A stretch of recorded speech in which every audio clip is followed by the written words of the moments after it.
Hello, this is Brian from the Six Meatball YouTube channel. Thank you for your enthusiastic participation in the exercise just now. Let me present to you the actual perception of the various stakeholders in the Ikea Meatball scandal. To have something labeled to find out afterwards that it's an entirely different animal, literally, and you have no idea where that came from and what it will do to your health. Consumers generally avoided the consumption of meatballs from Ikea. One of the consumers quoted in China Daily said, "It is not that the horse meat is not safe, but I think horses are pets and are not meant to be eaten." Some consumers remain unfazed by the horse meat scandal. Although there are concerns down there, but it will not deter me from eating the Ikea meatballs. Ikea has made strong recovery since the meatball incident. While consumers indicated that they have heard something negative about Ikea, this negative coverage has not translated into declining perception of Ikea. After the meeting, full-scale investigations were conducted. Efforts on food controls were intensified. The Swedish government had advised Ikea to withdraw all suspicious products, including its famous meatballs. In France, French officials banned the sale of meatballs as a precautionary measure, while the Chinese government took the liberty of conducting checks on Ikea's remaining products.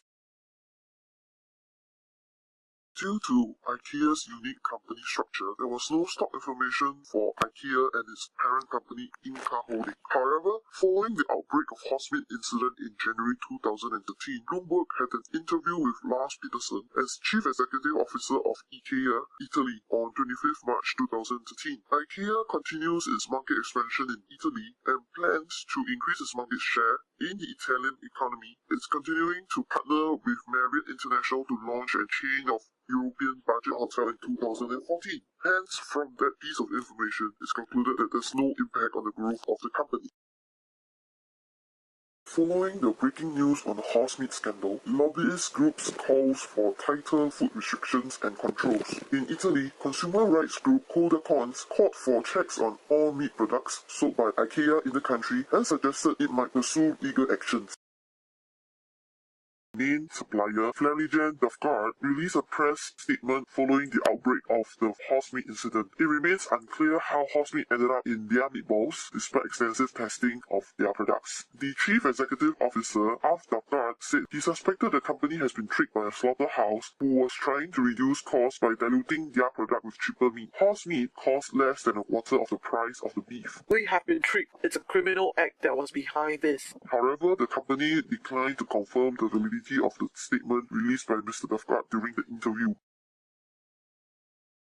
I don't even get why it's a scandal, because people who eat at places like IKEA have no idea what's in the food that they're putting in their mouths. So, it just doesn't seem like that big a deal to me. Food safety issues are big issues. Is the food supply safe? But the other thing is, how is the food produced? Joining me now is Richard Fielding, professor at Hong Kong University in public health. What's the scandal about? I mean, IKEA's gone as far as to withdraw all Swedish meatballs from their shelves because traces of horse meat were found in the product. That corporations are dependent on how much profit if they can make a product that generates a high profit and they can protect their brand. That will be great. If somebody finds something wrong with it, then there's an immediate attempt to, do damage control and avoid that. Have to rely on the fidelity of the companies that they're buying from.